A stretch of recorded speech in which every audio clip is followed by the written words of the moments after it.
누가 지혜자와 같으며 누가 사물의 이치를 아는 자이냐. 사람의 지혜는 그의 얼굴에 광채가 나게 하나니 그의 얼굴에 사나운 것이 변하느니라. 내가 권하노라. 왕의 명령을 지키라. 이미 하나님을 가리켜 맹세하였음이니라. 왕 앞에서 물러가기를 급하게 하지 말며 악한 것을 일삼지 말라.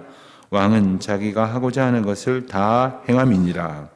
왕의 말은 권능이 있나니 누가 그에게 이르기를 왕께서 무엇을 하시나이까 할 수 있으랴. 명령을 지키는 자는 불행을 알지 못하리라. 지혜자의 마음은 때와 판단을 분별하나니 무슨 일에든지 때와 판단이 있으므로 사람에게 임하는 화가 심함이니라. 사람이 장래 일을 알지 못하나니 장래 일을 가르칠 자가 누구이랴. 바람을 주장하여 바람을 움직이게 할 사람도 없고 죽는 날을 주장할 사람도 없으며 전쟁할 때를 모면할 사람도 없으니 악이 그의 주민들을 건져낼 수는 없느니라. 아멘. 오늘 말씀은 두 가지 물음으로 시작을 합니다. 1절을 보니까 누가 지혜자와 같으며 누가 사물의 이치를 아는 자이냐 하는 질문입니다. 누가 지혜자와 같으며 라는 말은 누가 지혜를 가진 자이냐 라는 말로도 번역을 할 수가 있겠습니다. 누가 지혜를 가진 자라 말할 수 있느냐? 그런 사람이 과연 있느냐? 과연 스스로 지혜 있다 말할 수 있는 이가 있느냐? 지혜의 근원이신 하나님의 은혜와 허락하심과 일러주시는 은총이 아니고서는 누가 지혜를 가진 자로 살 수 있겠느냐 하는 것입니다. 동서고금을 막론하고 가장 선망하는 그러한 인간의 어떤 꿈과 바람 중에 하나는 지혜를 갖는 것이었습니다. 왜냐하면 물질도 한계가 있고 또 건강도 결국 시간의 문제이고 또한 지식이라는 것도 배울 때가 있지만 잊혀질 것이 있는데 이 배우지 않아도 깨달아지는 그리고 깨닫게 하시는 하나님의 지혜가 우리에게 허락되어진다고 하는 것을 깨우치는 그러한 사람들이 소원하게 되는 바람은 바로 지혜였습니다. 그런데 그 지혜가 창조주 하나님께로부터 피조물인 인생에게 주어진다는 원리를 이해하지 못하면 스스로 지혜 있다 말하려 하는 자들이 생기고 또 스스로 지혜를 가질 수 있다 여기는 사람들이 생겨나게 된다는 겁니다. 그래서 자기를 스스로 지혜 있는 줄로 착각하는 자들이 나온다는 겁니다. 누가 지혜자냐? 또 질문하기를 누가 사물의 이치를 아는 자이냐? 이 말도 원어의 뜻을 정확하게 좀 더 정확한 어휘를 분석을 하면 누가 사물의 이치를 설명할 수 있느냐 정도의 표현이 조금 더 가깝다고 하겠습니다. 여러분 알고는 있지만 설명할 수 없는 경우들이 많습니다. 예를 들어서 우리가 경험치로 아는 것이 있습니다. 가령 정말 인생의 지혜를 그 연륜으로부터 얻게 되어지는 분들은 여름이 지나고 가을이 되면 뭘 준비해야 될 것이고 또 겨울이 되기 전에는 어떤 일이 있을 것이니 어떤 것을 준비해야 한다 하는 그런 어떤 시간의 흐름에 따라서 인생이 해야 할 일을 압니다. 그런데 이것을 또 전혀 모르는 사람에게 설명할 수 있는 것은 참 쉽지가 않습니다. 아침이 되면 태양이 뜨는 것을 압니다마는 그것을 아주 명료하게 과학적 언어로 잘 설명하기는 참 어려울 것입니다. 우리가 이 사물, 여기서는 사물이라고 번역이 됐는데 이 모든 것을 말합니다. 모든 것, 그 이치를 과연 알지도 못하면서 아는 자로 착각하고 알고 있는 것처럼 우기면서 살고 있지는 않은가. 욥기를 보면 참 재밌는 것이 이제 앞부분에 나오는 욥이 고난을 겪고 그리고 괴로움 가운데에 친구들이 와서 논쟁을 벌이는 그런 많은 내용들이 주를 이루고 있다 보니까 주로 그 부분을 기억을 하는데 마지막 부분에 보면 하나님께서 욥에게 직접 말씀하시는 부분이 나오는데 그때 하나님께서 누가 이 세상의 이치를 아느냐 하면서 아주 재미난 이야기를 하십니다. 누가 짐승들이 알을 낳아서 또 얼마간에 있으면 알을 깨고 그리고 다시 푸석거리고 일어나서 그리고 날아다니는 그 원리를 아느냐? 누가 날이 움직이고 해가 움직이고 그리고 시간이 가는 것의 이치를 누가 설명할 수 있느냐? 네가 그 말을 바꿔서 보냐면 내가 뭐 하는 게 하나라도 있느냐? 이 세상에 돌아다니는 모든 그러한 하나님의 창조물 중에 우리가 알 수 있는 것이 무엇이 있느냐 하는 질문을 주십니다.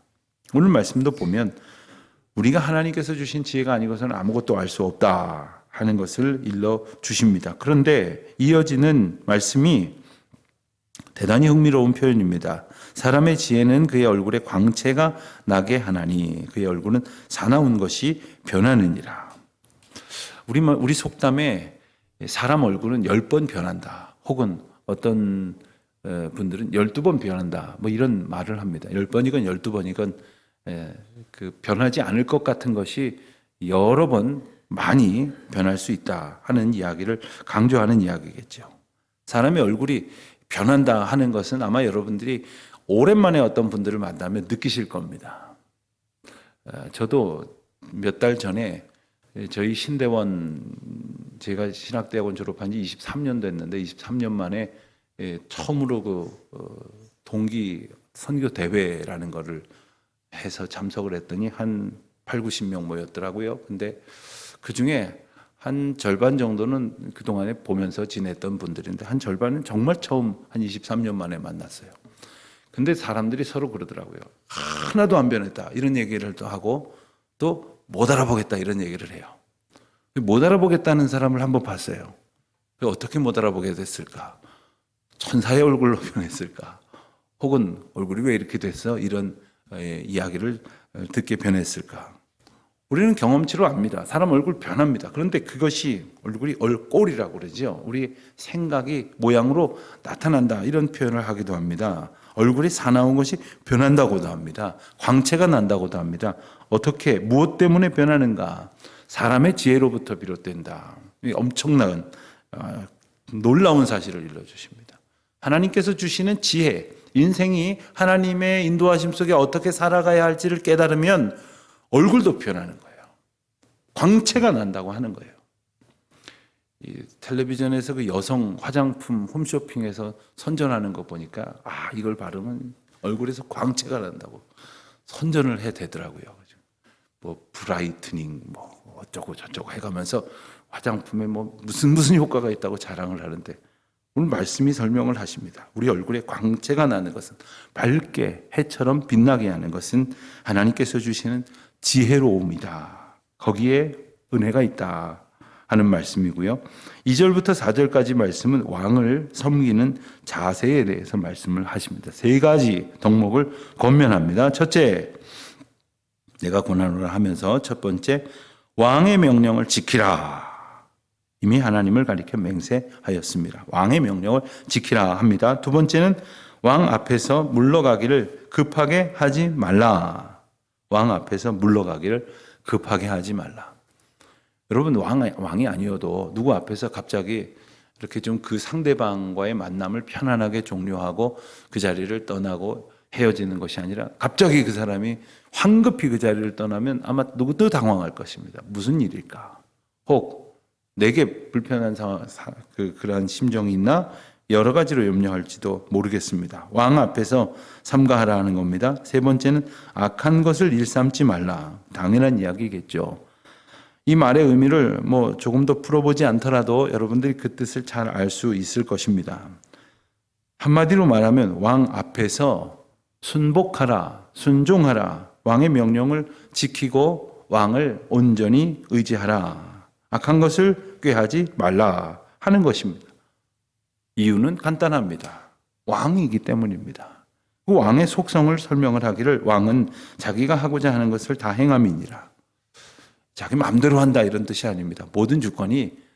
나의 모든 주권이 왕에게 있다 하는 겁니다. 이 말씀을 가리켜서 어떤 통치자들이 왜곡을 시키는 경향이 있지만 지금 이 2절부터 3절, 4절까지의 말씀은 권력자 앞에 그냥 잔소리 말고 따라가야 된다. 그 이야기가 결코 아닙니다. 그렇게 오해해서는 안 됩니다. 물론 로마서 13장 1절에도 말씀하신 것처럼 하나님께서 세우신 권세에 순복해야 된다는 말씀을 주시고, 또한 성경 곳곳에서 그와 같은 맥락의 말씀을 주십니다. 하나님께서 모든 권세자들을 세우시기 때문에 그 권세 앞에 백성들이 가져야 될 태도가 어떤 것에 대해서 말씀을 하십니다. 그런데 오늘 말씀은 그런 의미가 아닙니다. 왕 앞에서 백성들이 살아가야 할 삶의 자세를 비유하면서 그러면 왕이 누구시냐는 겁니다. 참된 왕이 누구시냐는 겁니다. 우리는 왕으로 오신 예수 그리스도 이 대림절을 보내면서 아기 예수, 그 연약하고도 연약한, 그리고 가장 낮고 천한 자리로 오신 그분이 바로 우리를 온전히 주장하시고 우리를 온전히 책임져 주시고 구원하시고 인도하여 주실 왕으로, 만왕의 왕으로 오신 구원자요 메시아라는 사실을 우리는 잘 알고 있습니다. 그 왕 앞에서 우리는 어떠한 태도를 취해야 하느냐, 어떠한 자세로 왕이신 주님 앞에서 살아가야 하느냐 하는 겁니다. 왕의 명령을 지켜야 할 것입니다. 그러려면 왕의 명령을 잘 알아야겠죠. 지키려는 마음은 있는데 왕의 명령의 내용을 모른다면 소용이 없을 것입니다. 또한 왕 앞에서 물러가기를 급하게 하지 말고 악한 것을 일삼지 말라. 우리가 하나님 앞에서, 창조주 하나님 앞에서, 주권자 하나님 앞에서 우리가 어떤 삶을 살아가야 할지 절대적 존재를 예시하심으로 왕이신 주님의 권능을 교훈하는 이 말씀을 기억할 수 있어야 하겠습니다. 5절부터 6절까지의 말씀은 때와 판단에 대한 분별을 교훈하시는 말씀입니다. 명령을 지키는 자는 불행을 알지 못하리라. 지혜자의 마음은 때와 판단을 분별하나니 무슨 일에든지 때와 판단이 있으므로 사람에게 임하는 화가 심함이니라. 왕은, 고대로부터 왕은 곧 판단자이기도 했습니다. 왕은 통치자이지만 어떤 이 상황이 생기면 판단자, 재판관의 역할을 하기도 했습니다. 솔로몬 왕이 위대한 것은 무엇입니까? 지혜로운 재판을 했기 때문이죠. 하나님께서는 이 많은 재판할 거리들을 지도자의 책무로 주시면서 물론 모세를 통해서 아주 중요한 교훈을 일깨워 주셨습니다. 재판하는 일들을 다 할 수 없으니 나누어서 맡게 하도록 하라. 그래서 10부장도 세우고 50부장도 세우고 100부장도 세우고 이스라엘 백성들을 이렇게 잘 나누어서 조직적으로 균형 있게 이렇게 지휘하도록 했습니다. 그러나 궁극적인 그 판단자로서의 권한이 왕에게 있다 하는 것을 우리가 잘 압니다.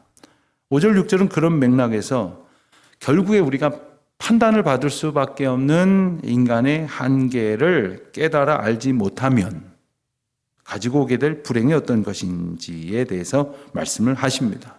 이 또한 궁극적인 판단자가 누구시냐, 궁극적인 인생의 심판자가 누구이신가를 잘 생각을 해보아야 합니다. 사람들은 한 치 앞도 모르는 그런 권력에 이리 기대고 저리 휩쓸리며 살아갑니다마는, 세상 풍조에 이리 휩쓸리고 저리 휩쓸립니다마는, 과연 우리는 어디를 바라보며 그리고 무엇을 의지하며 그리고 무엇을 지키며 살아가야 할지, 이 말씀 속에서도 왕으로 묘사되는 절대자의 주권과 그 앞에 선 자가 어떠한 태도로 살아가야 할지에 대한 말씀을 분명한 어조로 교훈하시는 내용을 보게 됩니다. 7절과 8절 말씀은 다시금 장래일을 알지 못한다 하는 의미의 인간의 한계에 대해서 또 새롭게 일깨워 주십니다. 사람이 장래일을 알지 못하나니 장래일을 가르칠 자가 누구이랴. 사람이 장래일을 알지 못한다는 것을 알지 못하는 자는 없을 겁니다. 그런데 알지 못한다는 것을 마치 알지 못하는 것처럼 장래일을 부질없이 염려하는 사람이 있습니다. 염려하든 아니면 딱 그냥 변함이 없을 것이라고 확신하여 의지하든 장래일을 우리는 알 수가 없습니다. 우리가 분명히 알 수 있는 장래일은 언젠간 우리는 죽을 것이라는 사실, 그 정도일 것입니다. 그리고 그 후에는 심판이 있을 것이라는 하나님의 가르침, 그것만이 분명한 사실입니다. 그때가 언제일런지도 모르고 그 과정 속에 어떤 시간들이 있을지도 알 길이 없습니다. 그런데 우리는 장래일을 가르칠 자를 찾겠다고 이리저리 수소문을 합니다. 그리고 여기에 기웃거리고 저기에 기웃거립니다. 뭐 내년도 경제 동향은 이렇게 될 것이다, 저렇게 될 것이다. 온갖 말들이 많습니다. 제가 며칠 전에 그래서 궁금해서 2022년이 시작되기 직전에 꼭 1년 전쯤에 올해의 세계의 정세 혹은 경기 그리고 정치적 상황, 남북관계 뭐 여러 가지 주제를 가지고 정세를 분석해놓은 어떤 그 영상이 있길래 전문가들이 나와서 하는 영상이 있길래 잘 찾아봤더니 1년이 지나서 보니까 참 저 사람들 참 창피하겠다 하는 생각을 했어요. 하나도 안 맞아요. 그 맞을 리가 없는 거죠. 뭐 그럴 것이다라는 생각을 그저 일반적인 사람들보다 할 수 있을지는 모르지만 장래일을 알 길이 없음에도 불구하고 그것을 알겠다고 헛되이 바람에 날리는 자처럼 살 것도 아니고 또한 하나님의 뜻을 의지하지 않는 어리석음 속에서 여전히 헤매어서도 안 될 것입니다. 8절을 보면 그 세 가지로 비유를 합니다. 바람을 주장하여 바람을 움직이게 할 사람도 없고. 참 세상에 이렇게 그 공중에 부는 바람처럼 그 기묘한 것이 또 있을까요? 도대체 어디로 와서 어디로 향해 가는지 알 길이 없는데 하루는 이리로 하루는 저리로 하루는 세차게 하루는 아주 하나도 바람이 부는 것 같지 않는 것처럼 그러나 그것을 과연 움직이게 할 자가 있냐는 거예요. 이 바람은 도대체 누가 주관하는 것일까? 우리는 매일매일 하나님의 창조적 은혜를 우리는 다시금 복습하고 있습니다. 다시금 우리는 깨닫고 있는 것입니다. 이 추운 날 이렇게 눈보라가 휘몰아치고 그리고 정말 이 추운 날이 그치지 않을 것 같지만 이제 얼마 지나면 또 봄이 옵니다. 그리고 더워서 못 살겠다 하는 날이 또 옵니다. 그렇게 세월이 지나가는 것을 인간의 한계로 그리고 그 위에 너무 창조주 하나님의 주권이 있다는 것을 깨닫게 하시죠. 두 번째는 죽는 날을 주장할 사람도 없으며 그렇습니다. 죽는다는 것 하나 정도 깨닫고서는 언제 죽을까? 언제쯤 죽는 게 좋겠는데 그러면서 내 삶을 내 마음대로 이렇게 밀고 싶기도 하고 그리고 내 삶을 내가 뜻하는 대로 살기를 원하지만 이것을 주장할 자가 없다는 겁니다. 하나님께서 알려주시지 않은 것은 알 필요가 없다는 겁니다. 알아봐야 도움이 안 된다는 겁니다. 뭐 그러한 소재를 가진 뭐 영화나 드라마 같은 것을 많이 보셨을 거예요. 내가 죽는 날을 알고 사는 사람. 하나같이 그 끝은 불행합니다. 그러나 하나님께서 오늘 우리에게 주시는 은혜의 때를 오직 주님께 맡기고 죽는 날을 주장할 사람이 없다는 것을 하나님 앞에 고백하고 전쟁할 때를 모면할 사람도 없다는 것을 하나님 앞에 맡기며 오직 하나님께서 우리에게 주신 그리고 우리에게 보내신 선한 목자이신 예수 그리스도만을 의지하며 살아갈 때에 우리는 구원의 은혜를 다시금 경험할 수 있게 될 것입니다. 선으로 오신 그리고 선한 목자로 오신 우리 예수 그리스도가 우리를 모든 악에서 건져내실 것이고 그 악에서 오늘도 헛되이 번민하는 우리에게 참된 지혜자로 우리를 인도하실 것입니다. 그 은혜 가운데에 오늘도 충만한 복을 누리시는 우리 모두가 되시기를 바랍니다. 기도하겠습니다. 하나님 아버지, 주님의 주권을 깨닫게 하시고 주님의 인도하심을 바라게 하시니 감사합니다. 이 지혜로움을 놓치지 않게 하시고 오직 창조주 하나님만 온전히 바라보는 저희의 삶이 되게 하옵소서. 예수님의 이름으로 기도합니다. 아멘.